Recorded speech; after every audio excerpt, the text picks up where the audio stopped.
when last we spoke, the Spurs were heading into a busy weekend, a little bit of kind of a gentleman's back-to-back. They go down to the Pelicans late in the game. We'll talk about that in a bit. Then they go down to the Cavaliers yesterday, 117-101.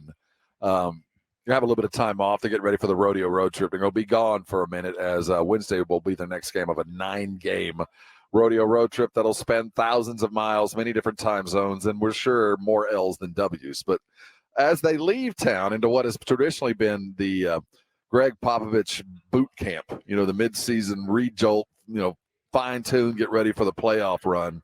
This team goes into it as lost as they were going into training camp. They don't know who the hell they are. They don't know how to do Wemby. This is our ceremonial halfway through the season. I'll tell you, this has been as bad as it could have been. If you asked me what's the worst case scenario, I guess one other thing, and I don't even bring it up, but there is one other worst scenario. But this is as bad as it could have gotten. And then Friday night, I think, symbolized, as they're getting ready to head away for a while, the need for them to go away for a while. So, I mean, the moment that Wemby happened, 10 out of 10 emotional high, right? It has been nothing but regression in that capacity.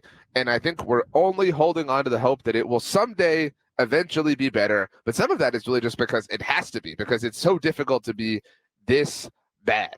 Friday night, the win against Minnesota feels like 100 years ago. I mean, not that was like worth hanging their hat on, but it was nice. It was fun. It was cool. And they won 2 in a row. And it was like, hey, maybe they'll win 3 in a row. But then they blew it to the Wizards. And so, okay, well, you know what? Let's respond at home on a Friday night and have a good time. But then Devin shows up.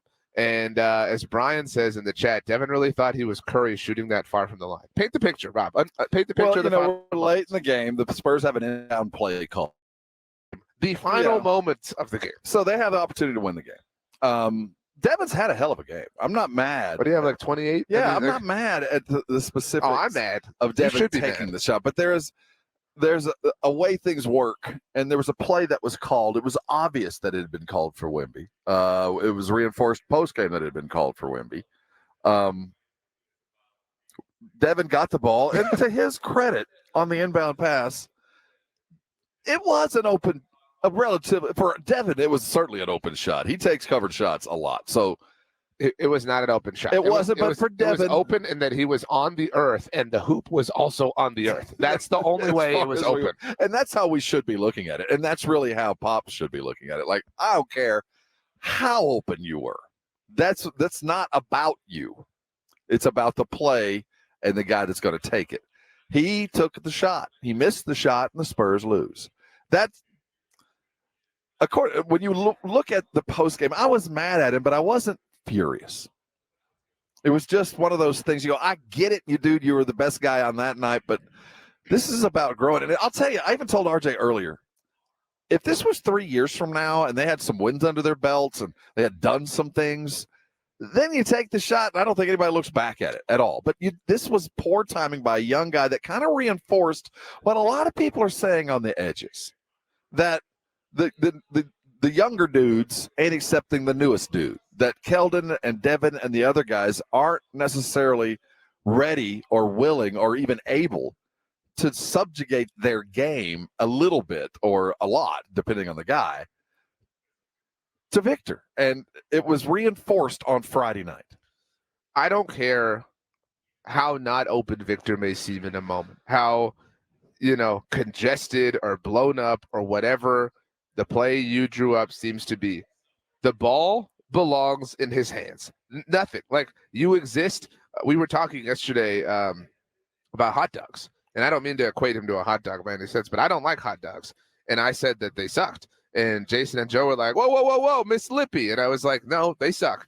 And you kind of went to bat for hot dogs. And, I said, but you don't need a hot dog plain. You said, no, well, you got to put some chili or whatever. And I said, so, yeah, it sucks. Like, the hot dog simply exists as a vessel. No pun intended with what we're talking about here. It's an added ingredient. It helps. It's a major ingredient. So I know we're talking about a vessel, not a Vassell. Right. But, it exists as a vessel to get the thing you actually care about into your mouth. The Vassell has to exist as a vessel to get the ball into Wemby's hands in that moment. And I know that that's a ridiculous way to kind of dilute this down to, but that's what it is at this point. The only foundational piece in place is Wemby. And you know what I want to see? You know what you want to see? You know what everybody wants to see? I want to see Wemby win a game. I want to see Wemby have the game-winning shot against the Pelicans in a game they should have put away before that, but they coughed up because they're so bad at all this, and he had an opportunity to do it. So I don't care if all 5 other players have a curtain draped around him. You've got to – I would fault you less for going to Wemby in that moment. So what do you do if you're Pop? I don't think we're at a crossroads yet, because I don't blame a guy for, having 27, 28 points and going, I'm going to take this shot. I don't blame him for that on its face. But in the grand scheme of things, don't you think Devin should have already had it in his brain, look, I'm going to defer, and it's just going to happen the way this is going to happen? That's what my concern is, because we're down the road now. If this was week 3 of this season and Devin took the shot, I don't think anybody would look back at that either. You go, okay, you were the hot guy. But we're past that now, especially because the wins aren't there, especially because there's only 10 wins. There's no benefit to this season other than getting better. That's all that's going to come from this. Getting better and a mid-level first-round draft. But that's what's so frustrating is they had a chance to get better. They had a chance to have a last-second game-winning, not quite buzzer beating, but I mean, you know what I mean? Pass the ball to him. That's what Get I'm saying. better. So, like, you're telling us that this season is all about you getting better, and in the prime opportunity you had to do that, you threw it away. I mean, you absolutely threw it away. So what needs to happen? I think, relatively speaking, heads need to roll. I want to see some adjustment. I mean, Devin, you do this, you violate the code red. I mean, we got to have some consequences in place here. And what's going to happen, Rob, if you bench Devin on That's Wednesday? just it. What's worst case? No, yeah, we're gonna lose by 18 instead of 14. This is such a delicate tightrope that Papa's had to walk here, because you're starting to get a sense of what really is going on behind the scenes. Right or wrong, it's still, in his mind, his team. He's the best guy on the practice court most of the days before Victor got there. And he's probably the best guy on the practice court while Wemby's there a lot of times, just because he's that good. And then for him to have to deal with a coach that's telling him not to take the shot when he's leading the team in scoring. But he's the hottest. But he's partly leading the team in scoring because he's taking so many shots. Right. And you go, why don't you get that out at why are you not getting it now? Why are we at game 40? Why are we at game 35 and you still don't get it? I mean, that's what bothers me more than anything. It wasn't just that individual shot, but it's the mentality that should have already been kind of in place, where when it's time to go to Wemby, we all know Wemby going to get the ball. Scottie Pippen didn't like throwing it to Michael, but he did. I mean, there is an alpha pecking order, and you ain't it. And he doesn't get it, and he's still grinding against it because we're losing. And if we're losing, I get why he's like, dude, I'm taking his shot. I get why you're doing it, but it should be something secondary. There's nothing to get, because it's not even like he put up a good shot, Rob. Well, it wasn't a terrible shot, but I know the kind of shots he takes. He's a difficult shot taker. He likes to take them covered. You're right. It's wrong, but he was the right guy to take the shot last night in most NBA universes, or Friday night. No, in most universes you go, that was the right guy. Okay, but not ours. We don't have the right to exist in that universe, right, or any of those universes. And he doesn't get it. And we're more than halfway through the season, and it's only going to get worse for him. It's only going to get more and more difficult to even see those shots, to even see the volume that he's getting. It's not going to get better for him. It's going to get worse whether he likes it or not. It just has to be a matter of, you're right, not only in the most important moment in the game, but literally all the time. All the time. Why don't you get it yet? I mean, well, I would put that on Pop. Well, that's the discussion, isn't it? At this point, it's not about individual actions. It's about ongoing trends, because the battleship is difficult to turn, and it's very difficult to get guys fine-tuned and all running together. So you can't just radically change things. But by now, halfway through the season, everybody should know whatever the play is, whatever is going on. First option is the big, tall dude all the time. I mean, we've said it before.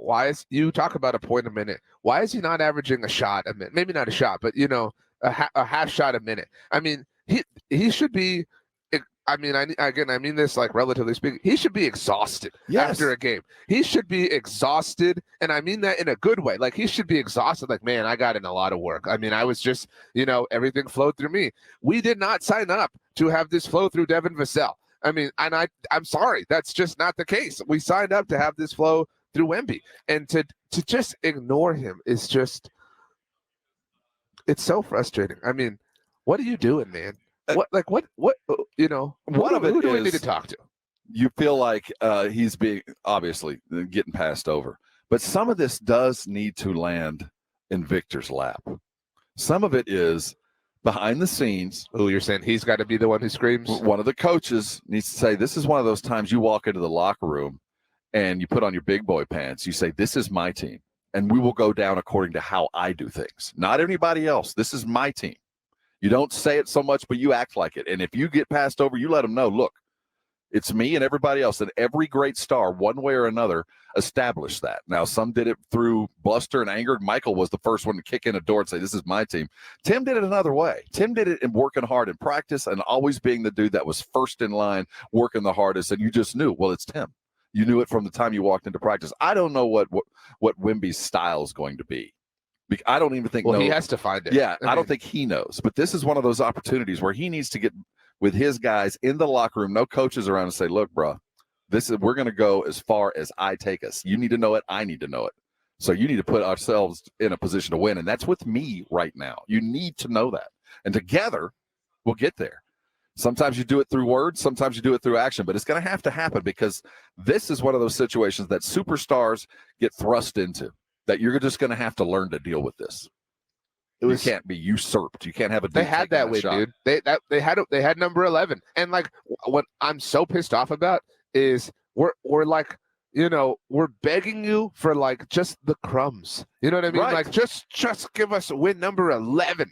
I mean, they said in the first days of February. I mean, how sad. I mean that this is where we're at. I mean, like you said, this is about the worst possible way. I mean, what is the redeeming quality of this team? That Wemby exists? You're starting to get into the realms that I was hoping that we would be where we should be by now, where we would know who we are as a basketball team, or at least headed in a direction of this is who we are. We're a running team. We're a slow down team. We're a Wemby team, whatever we are. We have no concept. Sometimes we're this, sometimes we're that. There's a lot of reasons behind that. But, when we look at a Super Bowl or we think about how do teams get to this, they know who they are quickly and become the best version of who they are in time to get here. And that's the only method. The Cowboys can't figure it out. Never have been. Who are we? Who are we going to do it? Spurs need to figure out who are we? I would offer one answer, and that is you are not the Tim Duncan-led Spurs. And I don't mean that in a bad way. Like, it doesn't have to be the exact same. It doesn't have to be Wemby's this quiet leader who does it through hard work and practice like you just talked about. It doesn't have to be the exact thing. You don't have to try to literally redo the whole thing just because you got the, awesome superstar, the exact same. Like, you don't have to literally rewrite history. You can be great, but you can do it in a different way. And I think that's the hardest thing for them to reckon with. Like, stop trying to recreate Tim. Like, that's unfair to everyone involved, and that's just going in circles. What an interesting point. And you wonder if that's going on, recreating what has been the success that Tim had. Are we trying to find the nice guy leader? And that might not be the way to go. It doesn't have to be that. Just because that's like the established culture of the team in a mainstream, 21st century sort, not even 21st century, but I mean, you know what I mean? Like in a prominent sort of way. It doesn't have to be that. It's like when, I don't know. It's like when teams just try to be the same way that they've always been great. They like in the NFL when teams are like, well, we've always had a great defense. We have to be a great team. No, you could just be great because you have a great offense. You could be great because you're great. Just go win. I mean, it doesn't have to be the exact same thing. We'll continue looking at the Spurs as they hit the road. It'll be a 9-game roadie. And traditionally, it's been one of those things as they return, they come back a better version of themselves. They've had an opportunity to bunker down and kind of really focus and get some legitimate practice time, which they don't often get with these homestands. So maybe we'll see a turn, but I'll tell you, Friday did not bode well for what we've got.